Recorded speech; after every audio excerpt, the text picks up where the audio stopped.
as he continues to look for a new deal there. So something to keep our eye on. And when we go to Cleveland, there's a lot to look at. The next era of Browns first-year players suiting up this week for a mini camp. But the real question we're looking at is the quarterback situation. Kind of got two battles going on right now. Rookies Dillon Gabriel and Shedeur Sanders fighting for that QB3 spot. But QB1 also up for debate as well between Kenny Pickett and Joe Flacco. So let's break it all down. We've got our NFL analyst Mike Renner, and we've also got our lead NFL insider Jonathan Jones joining us. Guys, want to pick up the conversation there with the QB1 conversation. And JJ, I'll come to you first because all the conversation feels like it's Joe Flacco's job to lose, but then you also got Kenny Pickett in there who's got some experience too. What are you hearing about who's going to get the nod as QB1 in Cleveland?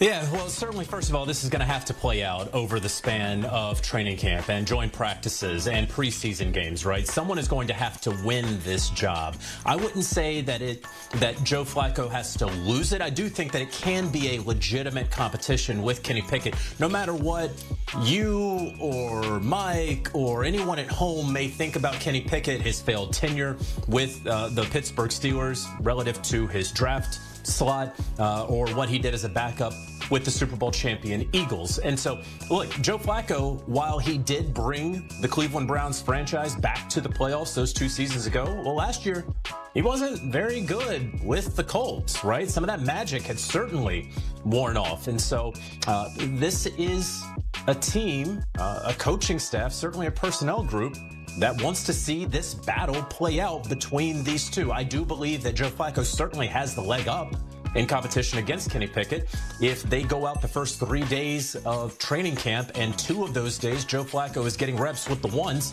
that wouldn't surprise me. But 2 weeks from now, if that has flipped, well, that's all up to Joe Flacco and Kenny Pickett. It's just going to be interesting dynamic between those two. Renner, if we take it a step further, I want to take a look here at the Browns' schedule, particularly when it comes to those first 4 games of the season. They've got the Bengals, the Ravens, the Packers, and then the Lions. So if you had to have a conversation between those two guys, Kenny Pickett and Joe Flacco, who's the guy that you're putting your money on to get you at least 1 win through those first 4? To me, it's Joe Flacco, just because we've seen him do it in this offense already. I mean, I think it's very telling that Kenny Pickett, a former first-rounder who should be getting all this deference given that draft capital, has been given up on by 2 teams already. The team that drafted him after only 2 seasons and the team that just won the Super Bowl, who's one of the best-run teams in the NFL, said that he wouldn't even have won the backup job if he had been there with Tanner McKee in the fold. So I do think that's a lot of evidence to say he hasn't shown enough.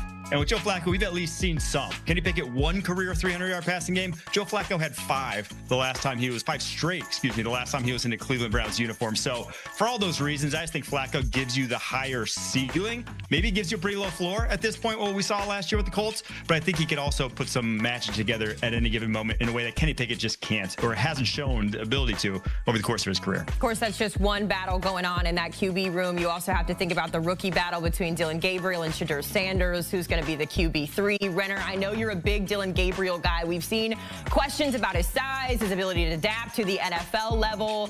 What do you think? Are you putting your money on Dillon Gabriel to get that start, or are you leaning more towards Shedeur Sanders? Or I shouldn't say start, but QB3. You know what I mean. Yeah, I would put my money on Dillon Gabriel. I've been outspoken about this. And I think the biggest difference and why I think right out the gate he would, even if, Shedeur maybe the higher upside in terms of long-term ability, is just that he's not going to take the sacks that Shedeur Sanders does. He averaged 20 sacks per season taken over the 5 years he started in college between Oregon, Oklahoma, UCF. Shedeur averaged 45 per year.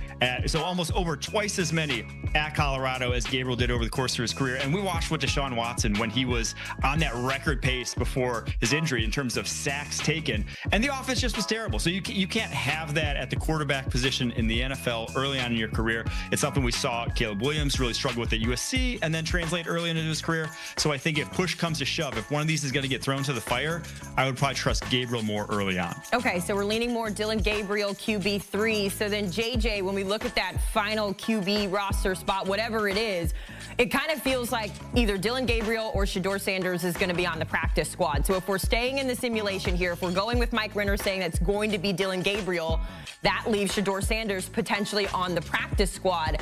Is that a place where you see him sticking around? Is that an opportunity for another team to maybe come in and sign him? What do you project when it comes to Shedeur Sanders if, in fact, Dillon Gabriel wins the battle?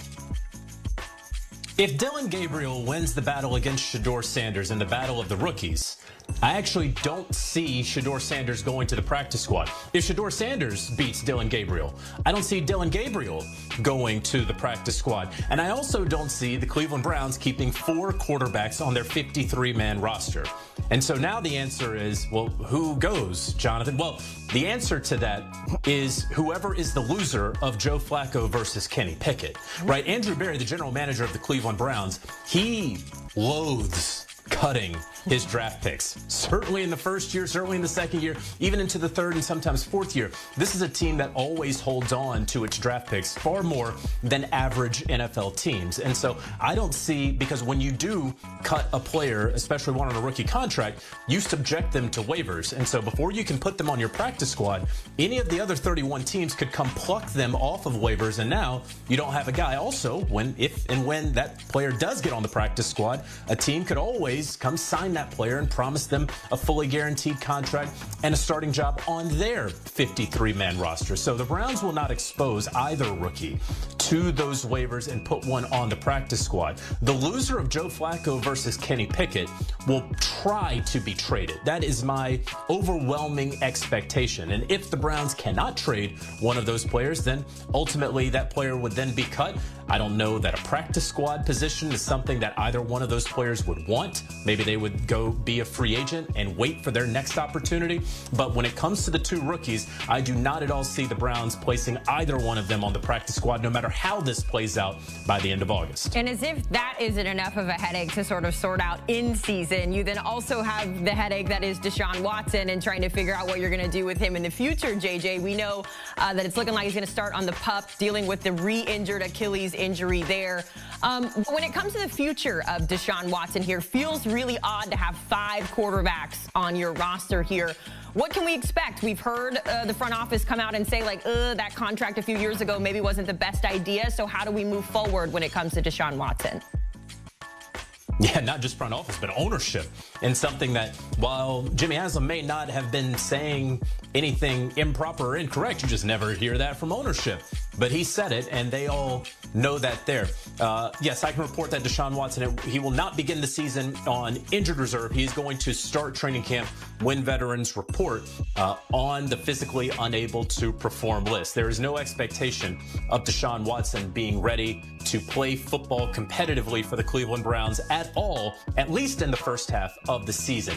And then if you just look at historical precedent, if you consider how rare it is for a player to tear his Achilles and then tear it again in short order, it is hard to imagine that he will be able to come back at all in the 2025 season, even if the Browns need him competitively, right, to play for them this upcoming year. And then you have to wonder about 2026. Yes, sure, he should be healthy and ready to go by then.